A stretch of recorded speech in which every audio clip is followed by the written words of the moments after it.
بسم الله الرحمن الرحيم.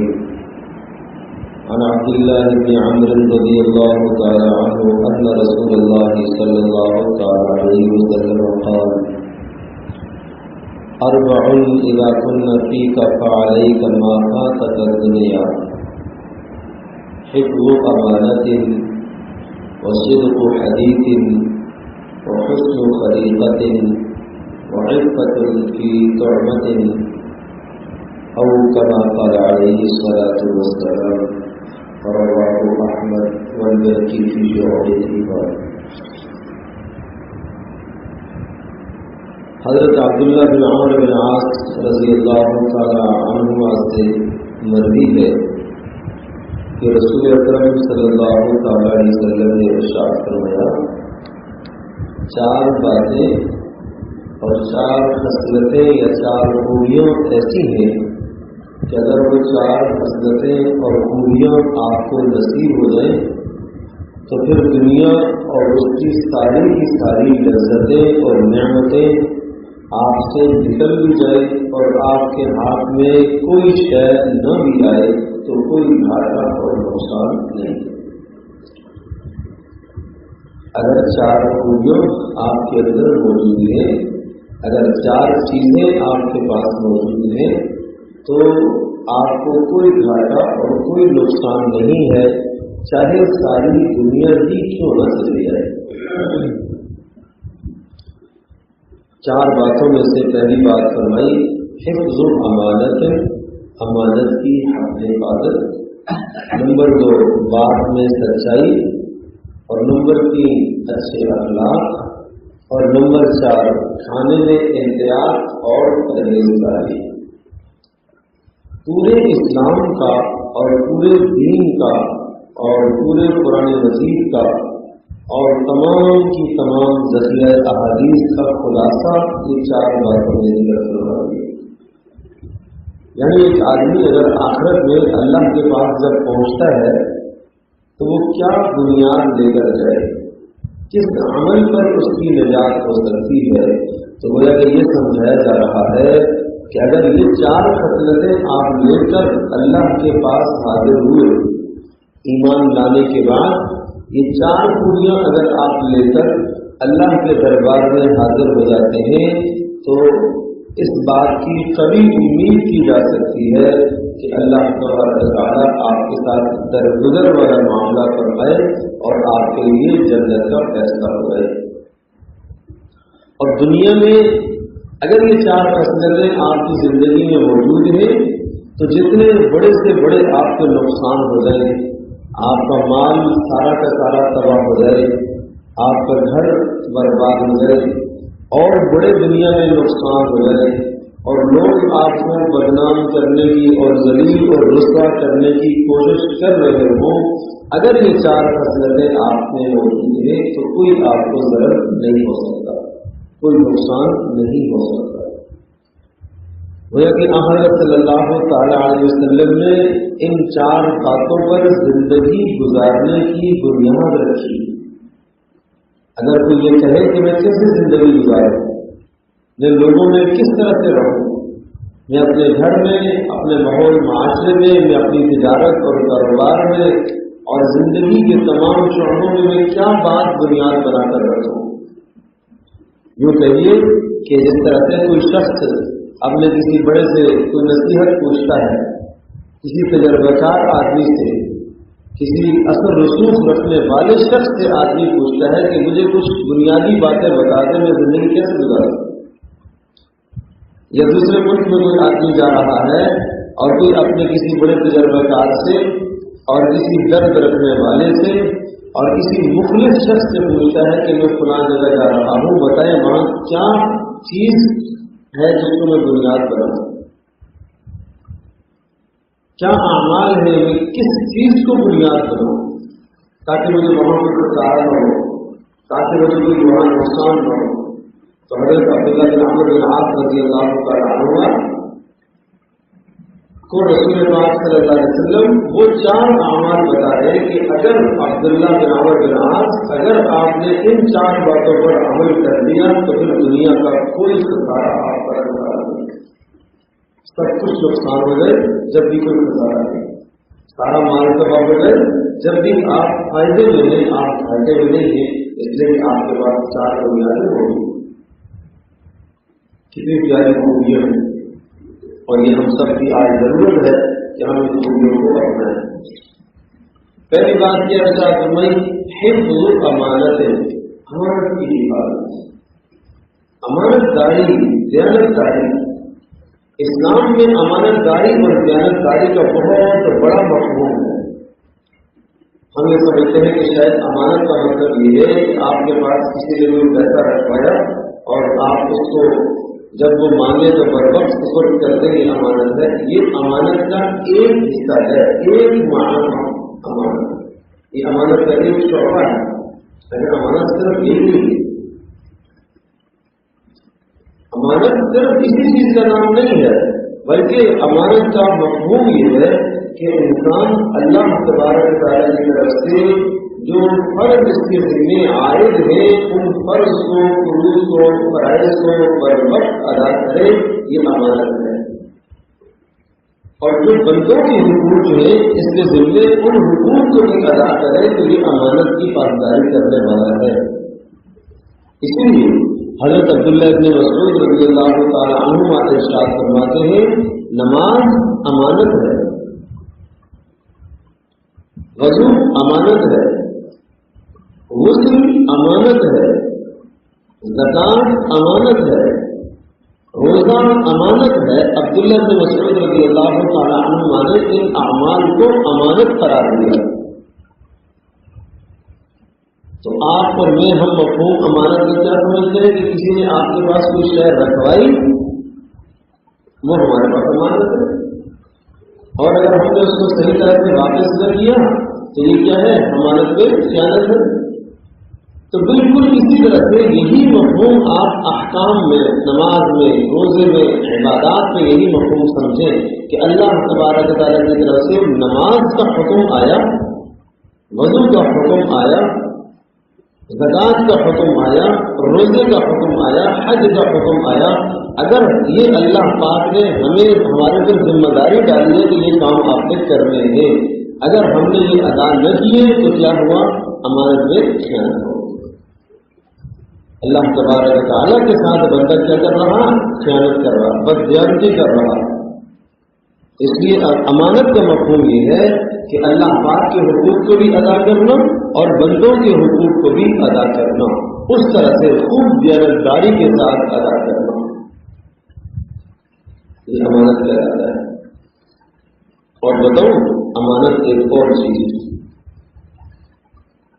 حدیث پاک میں آتا ہے، المستشار مؤتمن، آپ سے کوئی آدمی آ کے کوئی مشورہ پوچھتا ہے، کوئی رائے لیتا ہے اپنے کام کے متعلق، رشتے کے متعلق، کوئی بھی آپ سے کوئی رائے پوچھتا ہے کہ یہ آپ امانت دار ہیں، اس کو آپ نے، اس شخص نے آپ پر اعتبار کیا ہے۔ امانت کا مطلب اعتماد کرنا، اعتبار کرنا، اس نے آپ کو اپنا خیر خواہ اور مخلص سمجھا ہے اور یہ سمجھ کر وہ آپ سے رائے پوچھ رہا ہے۔ اگر آپ نے اس کے اس رائے کو، اگر صحیح رائے آپ نے نہ دی تو یہ امانت میں خیانت ہے۔ اس نے کاروبار کی رائے پوچھی، رشتہ دینے کی رائے پوچھی، بیٹی کا رشتہ دے رہا، بیٹے کے لیے رشتہ لے رہا، آپ سے رائے پوچھ رہا ہے کہ میں فلاں جگہ اپنا رشتہ داری قائم کرنا چاہ رہا ہوں، آپ کی کیا رائے ہے؟ کبھی کبھی ایسا ہوتا ہے کہ وہ رشتہ آپ کی نظروں میں ہو، آپ کہیں کہ نہیں وہ آدمی اچھا نہیں ہے، اور پھر 2 دن 4 دن یا ماہ کے بعد پھر آپ نے وہاں اپنا رشتہ جوڑ لیا، تعلق قائم کر لیا، تو آپ نے اس شخص کے ساتھ خیانت کی، بددیانتی کی۔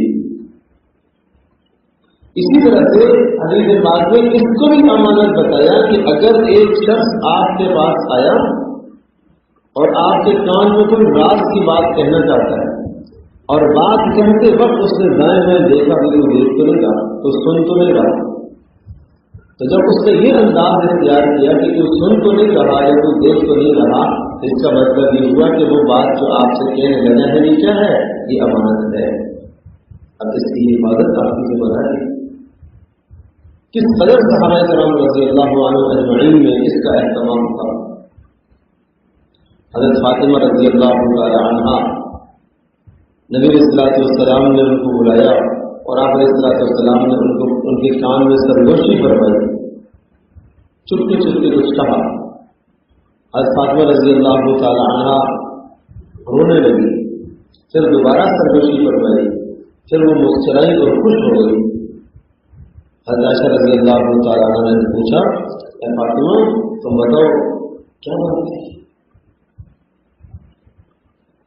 آپ روئی کیوں ہو اور آپ ہنسی کیوں ہو؟ میں نے کہا یہ تو راز ہے, یہ تو امانت ہے, میں نہیں بتا سکتی. تو حضرت عائشہ رضی اللہ تعالی عنہا حضرت فاطمہ رضی اللہ تعالی عنہا کی غیرت مان حقیقی نہ سے روحانی سے سوتیلی سے بڑا مقام ہے, درجہ ہے, لیکن کہا کہ نہیں یہ امانت. اچھا جب انہوں نے کہہ دیا امانت ہے تو عائشہ رضی اللہ تعالی عنہا نے ذکر نہیں کیا چلنا نہ بتا کیا کہا نہیں تو امانت ہے. تو پھر رسول اللہ صلی اللہ علیہ وسلم کا جب وصال ہو گیا دنیا سے پردہ فرما کے تو پھر حضرت فاطمہ رضی اللہ تعالی عنہا نے کہا اب بتا دیجیے, اب اس لیے کہ امانت نہیں رہی, اب آپ السلام دنیا سے چلے گئے. کہا اچھا بتاؤ کیا بات تھی؟ کہا بات یہ تھی کہ جب رسول اللہ صلی اللہ علیہ وسلم نے سرگوشی فرمائی اور میں روئی تو پہلی بار آپ علیہ السلام نے اپنے دنیا سے رخصت ہو جانے کی اطلاع مجھے دی کہ وقت قریب آ گئی. یہ خبر صدمے والی تھی. اور دوسری بار جب سرگوشی فرمائی اور مجھے خوشی ہوئی تو آپ نے فرمایا کہ آپ جنت کی عورتوں کی سردار. یہ میرے لیے باعث مسرت اور باعث خوشی تھی, لیکن نبی علیہ الصلوۃ والسلام کے زمانے کی بات ہے, آپ علیہ السلام کا راز تھا اس لیے میں نے نہیں بتایا. سوچا کتنی امانت کے پاس ساری خیانت نہیں کرتے تھے. تو قرآن مجید میں اللہ پاک نے عورتوں کی صفات کو ذکر کرتے ہوئے ارشاد فرمایا فالصالحات قانتات حافظات للغیب بما حفظ اللہ. نیک سیرت خواتین وہ ہوا کرتی ہیں فالصالحات جن کی مزاجوں میں اور جن کے دلوں میں خیر خواہی ہو, نیکی ہو, تقویٰ ہو. قانتات عاجزی اور انکساری کرنے والیاں ہوں, اللہ کے سامنے بھی جھک جانے والیاں ہوں, شوہر کے سامنے بھی عاجزی اور انکساری کرنے والیاں ہوں. متکبرانہ جملے نہ ہوں ان کی زبانوں پر, تکبر کرنے والے اعمال ان کی زندگی میں نہ ہوں. تو تیسری بات بڑی اہم, حافظات للغیب بما حفظ اللہ. نیک عورتیں, نیک سیرت, پاک سیرت والی عورتیں ہوں گے کہ جو حفاظت کرنے والیاں ہوں. کس چیز کی؟ شوہر کی غیر موجودگی میں اس کے مال کی حفاظت کرنے والی ہوں, خیانت نہ کرے. شوہر کی غیر موجودگی میں اپنی عزت کی حفاظت کرنے والی ہو, وہ خیانت نہ کرے. اور شوہر کے بچوں کی حفاظت کرنے والی ہو اور بچوں کی ٹھیک تربیت کرنے والی ہو. یہ کام اس کو سونپا گیا ہے. اگر اس کام پر اس نے کوشش نہ کی, محنت نہ کی, تربیت نہ کی تو گویا کہ وہ خیانت کرنے والی ہے, وہ خائن ہے, وہ بددیانت ہے. اس کے بعد امانت داری نہیں ہے. اور ایک اور بات, حافظات للغیب حفاظت کرنے والیاں شوہر کے رازوں کی حفاظت کرنے والی ہیں. یہ نہ ہو کہ یہاں کی بات میں کے لے کے جانا اور وہاں یہ بات تذکرہ کی ضرورت شروع ہوگی, وہاں کی بات ادھر لے کے آنا چاہیے. باتوں کی رازدار ہو, وہ حفاظت کرنے والی ہو. اس لیے میں کر رہا ہوں کہ حفظ و امانت آپ نے 4 خوبیوں میں سے پہلی خوبی بتائی امانت کی حفاظت, اور اس کا بہت وسیع مفہوم ہے. یہ سارے مفہوم امانت داری میں آتے ہیں. اللہ کے حق ادا کرنا یعنی نمازوں کی ٹھیک پابندی کرنا, وضو کی ادائیگی ٹھیک ہو, غسل کی ادائیگی ٹھیک ہو, اسی طرح سے زکات, اسی طرح سے حج، روزہ، دیگر تمام کے تمام اعمال کو ٹھیک ٹھیک ادا کرنا یہ امانت ہے، اور اللہ کے بندوں کے لیے سارے حقوق ادا کرنا یہ کیا ہے؟ امانت۔ ایک آدمی کسی جگہ پر ملازمت کر رہا ہے تو جو کام اس کو سونپا گیا ہے، جس کام کی وہ تنخواہ لے رہا ہے، جس کی وہ اجرت لے رہا ہے، اس کو ٹھیک ادا نہیں کرے گا، یہ کیا کرائے گا؟ یہ خائن خیانت کرے گا، بددیانتی ہے۔ جو کام اس کو سونپا گیا ہے، منصب سونپا گیا ہے، یہ امانت ہے۔ اگر اس منصب کو صحیح طرح سے انجام نہیں دے گا، جس طرح سے اس کو سونپا گیا ہے، جس کی یہ تنخواہ لے رہا ہے، جس کی اسے اجرت مل رہی ہے، تو کہا جائے گا کہ یہ امانت میں خیانت کر رہا ہے۔ اب اپنی زندگی کا جائزہ لیں، مائیں بہنیں بھی اپنی زندگی کا جائزہ لیں، اور اپنے گھر والوں کی زندگی کو بھی پرکھیں، جانچیں، دیکھیں کہ کہیں وہ وقت سے پہلے تو نہیں آ رہے، جو کام سونپا گیا ہے وہ کام پورا انجام دیتے، جس کی وہ تنخواہ لے کے آتے ہیں وہ کام پورا انجام دے پاتے ہیں کہ نہیں؟ اگر وہ وقت سے پہلے آ جاتے ہیں تو ہمیں خوشی نہیں ہونی چاہیے، اگر وہ بلا وجہ چھٹی کر لیتے ہیں، ڈنڈی مار لیتے ہیں، نہیں جاتے کام پر، تو ہمیں اس پر خوشی نہیں ہونی چاہیے، یہ خیانت کر رہے ہیں، یہ بددیانتی ہو رہی ہے، یہ ان کے حق میں اچھا نہیں ہے، اور جب ان کے حق میں اچھا نہیں ہے تو خواتین کے حق میں بھی اچھا نہیں۔ تو امانت کی حفاظت۔ پھر اس کے بعد صلی اللہ علیہ وسلم نے دوسری بات ارشاد فرمائی، اور صرف وہ حدیث ہے، بات میں سچائی، سبحان اللہ، بات میں سچائی، سچ بولنا، سچائی کو اپنا شعار بناؤ، اپنی نشانی بناؤ، سچائی، سچ ہمیشہ سچ بولو، سچ صرف یوں نہیں بلکہ بلی بلی، سچائی نجات دلاتی ہے اور جھوٹ ہلاکت میں ڈالتی ہے۔ رسول پاک صلی اللہ علیہ وسلم سے پوچھا گیا، اللہ کے رسول کیا مومن بخیل ہوتا ہے؟ آپ نے فرمایا ہاں ہو سکتا ہے، بزدل ہاں ہو سکتا ہے۔ پھر پوچھا گیا کیا مومن جھوٹ بولتا ہے؟ آپ نے فرمایا نہیں، مومن جھوٹ نہیں ہو سکتا، یہ مسلمان کی نشانی نہیں ہے، یہ مومن کی نشانی نہیں ہے جھوٹ بولنا۔ اس لیے رسول پاک صلی اللہ علیہ وسلم نے منافقت کی نشانی قرار دی ہے جھوٹ بولنا، غلط بیانی کرنا نفاق ہے، منافقت قرار دیا آپ نے کہ جو آدمی بات میں جھوٹ بولتا ہو، اور منافق کی علامتیں بتائی ہیں کہ جب وہ بات کرے تو جھوٹ بولے، اور اگر کسی سے جھگڑا ہو تو گالیاں دے، یہ منافقت کی نشانی ہے۔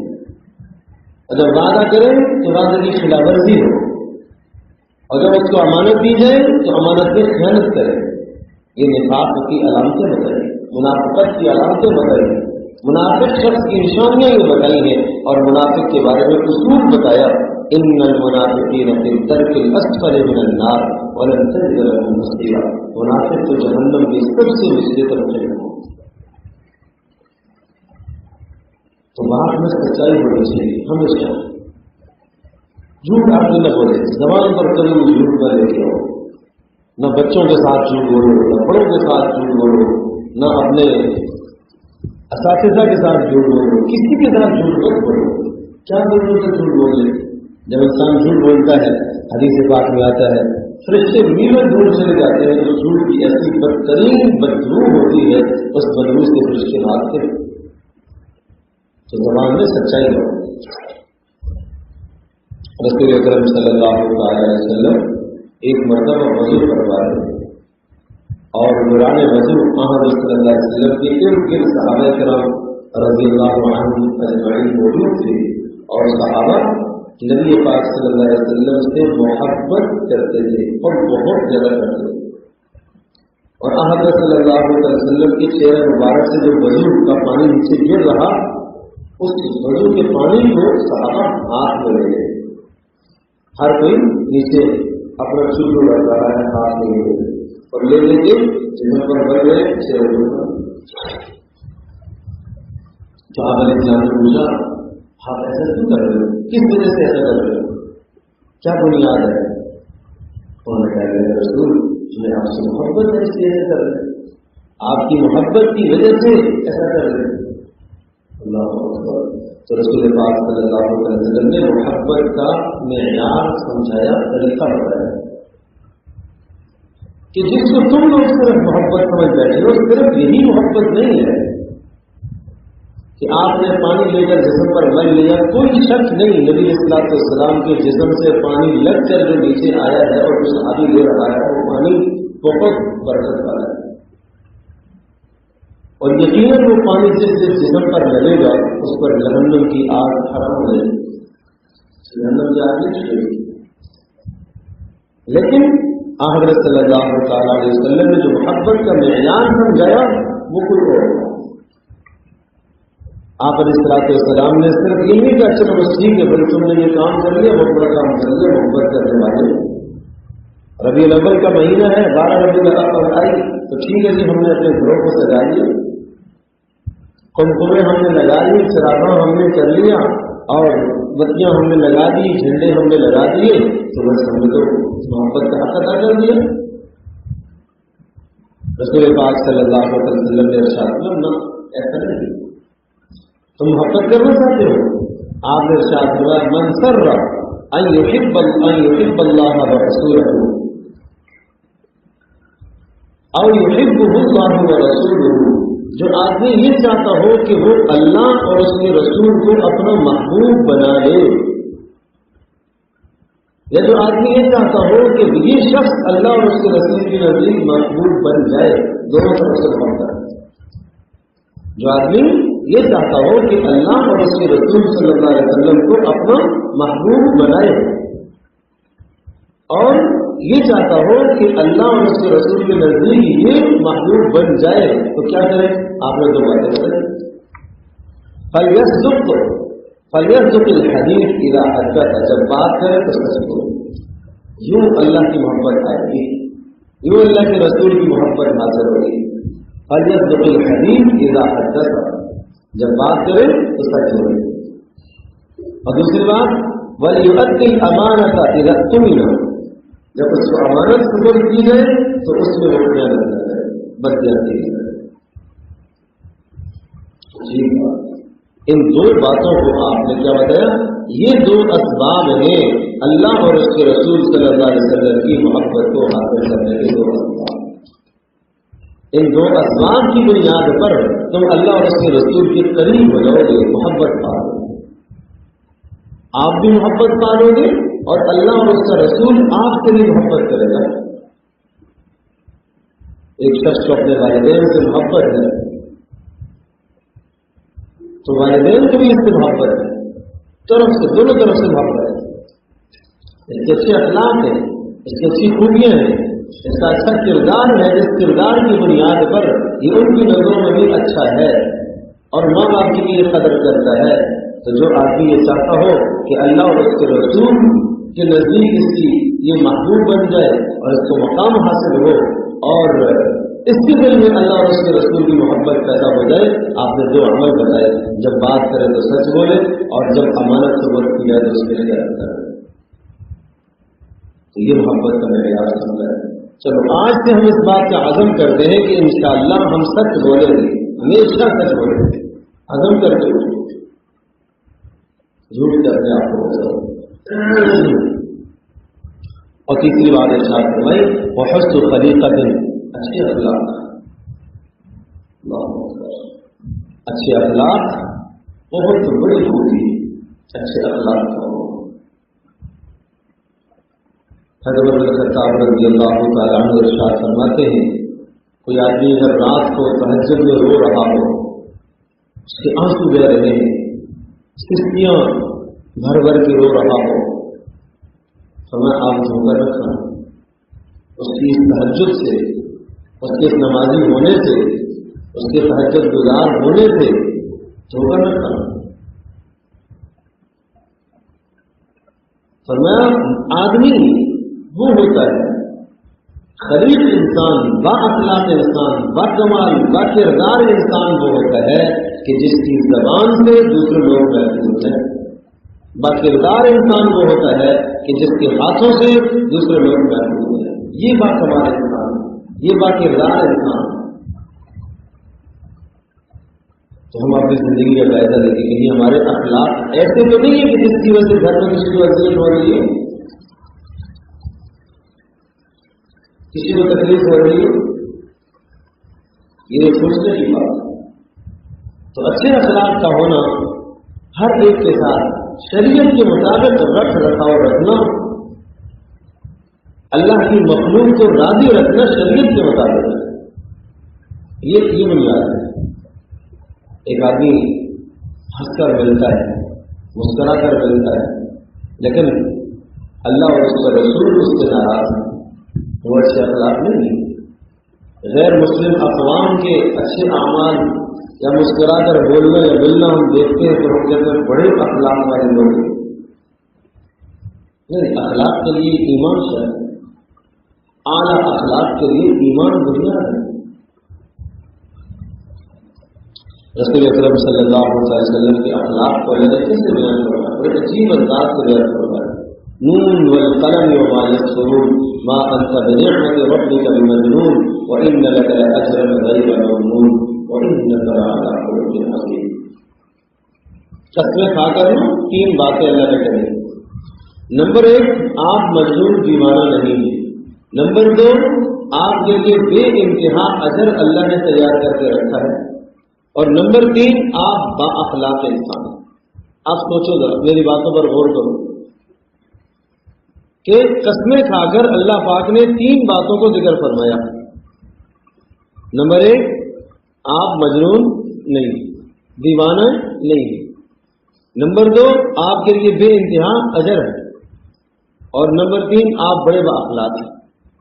یہ بڑے با اخلاق ہیں. اس سے پہلے جو 2 باتیں ہیں کہ آپ مجنون نہیں، یہ کیوں کہا؟ کیوں؟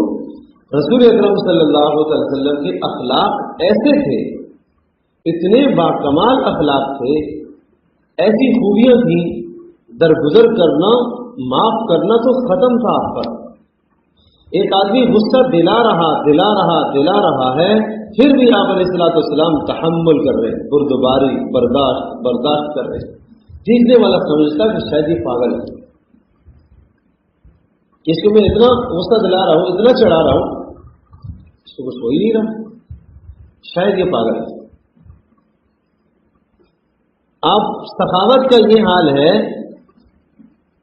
کہ نوازتے جا رہے ہیں، مال کی پرواہ کیے بغیر کہ ختم ہو جائے گا. دیکھنے والا یہ سمجھتا کہ شاید یہ کوئی مظلوم ہے، اس کو مال کی اہمیت کا پتہ نہیں ہے، یہ اس قدر لٹایا جا رہا ہے، اس قدر خرچ کیے جا رہا ہے.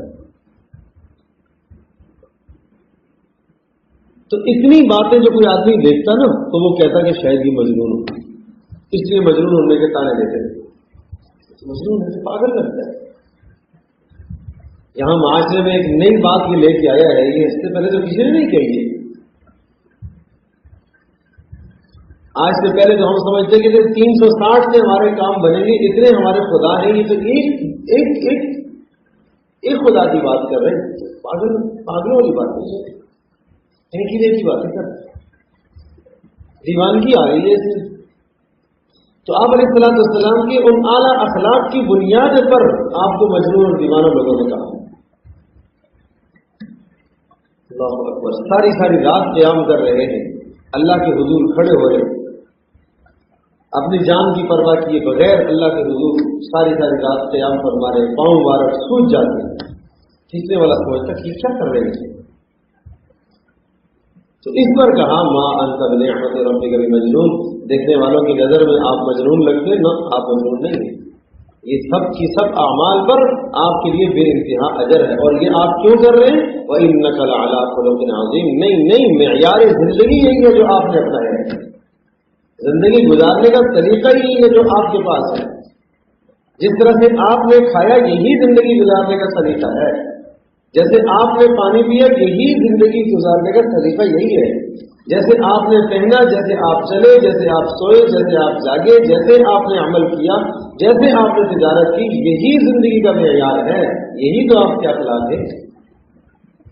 لوگ ان کو مجنون کہیں یا دیوانہ کہیں، نہیں، یہی زندگی کا معیار ہے اور یہی اللہ کے نزدیک پسندیدہ ہے. اس لیے تیسری بات ذکر فرمائی وہ حسن خلیقۃ، اچھے اخلاق اپناؤ. یہ بڑی خوبی ہے. خذ العفو وامر بالعرف واعرض عن الجاہلین. معافی کو لازم پکڑو، درگزر کرتے رہو، جاہلوں سے اعراض کرتے رہو.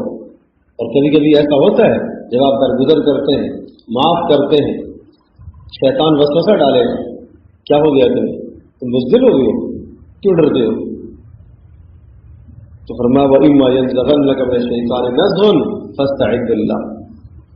اگر ایسے موقع پر تمہیں شیطان وسوسہ ڈالے اور تنگ کرے تو اعوذ باللہ من الشیطان الرجیم پڑھ لیے گا.